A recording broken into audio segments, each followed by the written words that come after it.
Salut les amis, je m'appelle Stéphanie. J'ai une question pour vous. Promettez d'être honnête, hein? Avez-vous déjà eu un coup de cœur pour l'un de vos profs? Si oui, j'imagine que mon histoire vous semblera familière. Je vais vous parler de mon super petit copain, Joseph. J'ai fait tellement d'efforts pour le conquérir. Mais croyez-moi, il en valait vraiment la peine. Alors, tout a commencé l'an dernier, quand j'étais en 2e année, en art du spectacle. Quant aux mecs de mon âge, bof, quel ennui! Je ne leur prêtais pas beaucoup d'attention, car ils étaient immatures, et honnêtement, ils étaient pénibles. À choisir entre sortir avec un abruti immature ou être célibataire pour toujours, il n'y avait aucun doute. Un jour, j'étais chez ma meilleure amie Sandra. On est amis depuis toujours. Et même si on est dans des facs différentes, on se voit toujours beaucoup. Pendant qu'on mangeait les délicieux burgers préparés par Sandra, on parlait de la fac, des fringues, des mecs. Vous voyez, ce genre de truc. Puis Sandra m'a dit qu'il y avait un nouveau prof dans sa fac. Il s'appelait Joseph. Elle le décrivait comme étant super canon, grand, intelligent, sportif. Et il avait une moto. Ça semblait trop beau pour être vrai. Alors je me suis dit qu'il devait y avoir un truc. Peut-être qu'il avait plein d'acné, ou qu'il avait une femme et 3 enfants. Il n'a pas d'acné, il n'est pas marié, et voilà à quoi il ressemble. Elle me montra son téléphone. C'était la photo d'un mec super canon. Je lui ai pris le téléphone des mains pour faire défiler les photos de sa page. Mon Dieu, ce mec était si beau. Mais si je ne le rencontrais jamais, je savais qu'il devait m'appartenir. Il me fallait un plan. Alors j'ai supplié Sandra de m'aider. Elle pensait que j'étais folle. Mais bon, c'était ma meilleure amie depuis toujours. Alors, elle savait que j'étais déterminée. Je venais discrètement en cours avec elle. Un cours d'économie. Ennuyeux. Mais regardez Joseph, en valait la peine. Et sa voix était si belle. Je savais que je ne pouvais pas juste rester assise. Il fallait que Joseph me remarque. Après le cours, je suis allée vers lui. J'ai jeté mes cheveux en arrière et avec ma voix la plus douce, j'ai dit « C'était un bon cours, mais il y a quelques points que je n'ai pas trop compris. Vous pourriez m'aider ?» Il avait l'air un peu surpris, mais il a accepté. J'ai inventé quelques questions sur le cours et il a balancé des réponses que je n'ai pas comprises. Je savais que je devais faire mieux que ça pour attirer son attention. Alors j'ai continué à m'immiscer dans le cours. Une fois, j'ai fait semblant de tomber de ma chaise et de m'évanouir. J'avais même tapoté de la poudre blanche sous mes yeux avant le cours pour avoir l'air encore plus épuisé. J'espérais qu'il court vers moi et me porte à l'infirmerie.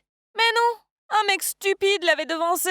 Pire encore, cette andouille était si maladroit qu'en me portant dans le couloir, mon bras a cogné contre la porte. Aïe, je me mordais la lèvre et gardais les yeux fermés. Mince, j'avais un plan génial qui s'est fini en catastrophe. J'ai ouvert les yeux juste à temps pour voir que l'infirmière venait vers moi avec une énorme seringue. J'ai crié.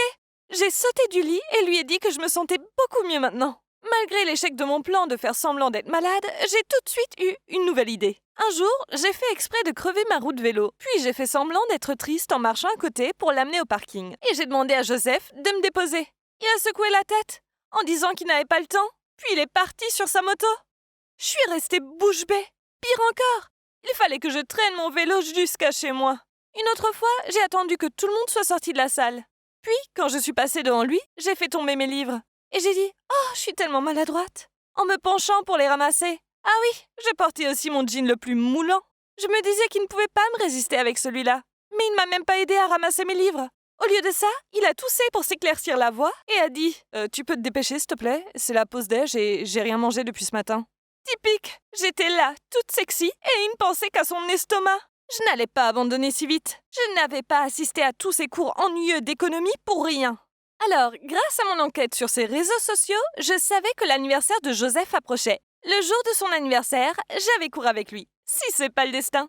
Alors je lui ai apporté un gâteau et toute la classe lui a chanté joyeux anniversaire. Puis j'ai annoncé que j'avais une surprise spéciale pour son anniversaire et j'ai chanté Someone You Love de Lewis Capaldi. Toute la classe criait et m'encourageait, mais il avait les yeux baissés sur son bureau. Ok, ça devenait frustrant. Que devais-je faire pour attirer son attention? Mince à la fin, j'avais déjà tout tenté. Ce vendredi, une des amies de fac de Sandra faisait une fête, alors j'y suis allée aussi. Je me suis assise dans un coin et me plaignais auprès de Sandra que ça n'allait nulle part avec Joseph. Je ne comprenais pas. Tout ce que je faisais semblait ne pas l'intéresser. J'ai râlé. Sandra, je devrais continuer de le draguer? Il ne m'a même pas regardé. Il est tellement dur, tu vois, un peu comme une vieille botte. En fait, un caillou a plus de personnalité que lui. Puis Sandra m'a fait un signe, mais je continuais. Et peut-être qu'il est gay, ou un truc comme ça. Enfin, tu vois, il a pas l'air intéressé par les filles. C'est là que Sandra m'a tapé le bras, et quand j'ai levé les yeux, j'étais sous le choc. Joseph était là, à me regarder. J'étais pétrifiée de choc. Puis il a secoué la tête et est parti en vitesse. Sans même réfléchir, je me suis levée. Lui ai couru après et me suis excusée. Il m'a ignorée et monté sur sa moto. Alors je suis montée derrière et refusé de descendre. S'il vous plaît, je ne pensais pas à ce que j'ai dit. Écoutez-moi, s'il vous plaît, le suppliai-je. Au final, il m'a donné un casque et m'a dit de l'enfiler. J'étais vraiment excitée. J'avais voulu monter sur sa moto depuis que j'avais vu une photo de lui dessus. Oh my God! Maintenant, ça arrivait vraiment. Ok, ce n'était pas ce que j'imaginais, mais c'était quand même génial.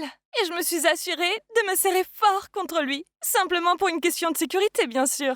Après 10 minutes, il s'est arrêté dans une rue déserte. Je pensais qu'il allait me crier dessus, mais au lieu de ça, il s'est retourné et m'a souri. Waouh!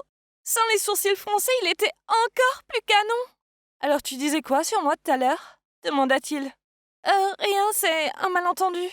C'est marrant parce qu'on aurait dit que tu pensais que je n'avais pas de personnalité. Quoi d'autre? Ah oui, tu penses que je suis gay? Je suis désolée. Vous avez le droit d'être gay? Ça n'a pas d'importance. Vous avez une belle personnalité. Soudainement, il s'est penché et m'a embrassée. Oh my God, c'était génial! J'étais tellement choquée, mais si heureuse, que je ne comprenais même pas ce qui se passait. Dès qu'il s'est retiré, je l'ai attiré à nouveau vers moi pour qu'on continue à s'embrasser. Puis il a dit « Je ne suis pas gay et je pense que j'ai une personnalité géniale. C'est juste que j'aime jouer avec toi. Mais il semble que la route de la maturité soit encore longue pour toi. Mais c'est pas grave, tu pratiqueras avec moi. Sois ma petite copine. » Il se trouve qu'il m'avait remarqué, mais il voulait d'abord voir ce qui se passerait. Et aussi, il pensait que je devais grandir un peu car mes combines étaient un peu immatures, même si c'était rigolo. Mais il était aussi flatté de tous les efforts que j'avais faits pour attirer son attention. Il m'a dit qu'il était venu à la fête juste parce qu'il m'avait entendu en parler à la fac. Et qu'il voulait venir juste pour moi. Je ne vais plus à ses cours, ce qui me laisse beaucoup plus de temps pour aller à mes propres cours. Mais on est maintenant officiellement en couple et je suis la plus heureuse. Donc voilà comment j'ai fini par être avec le petit copain le plus mignon sur Terre.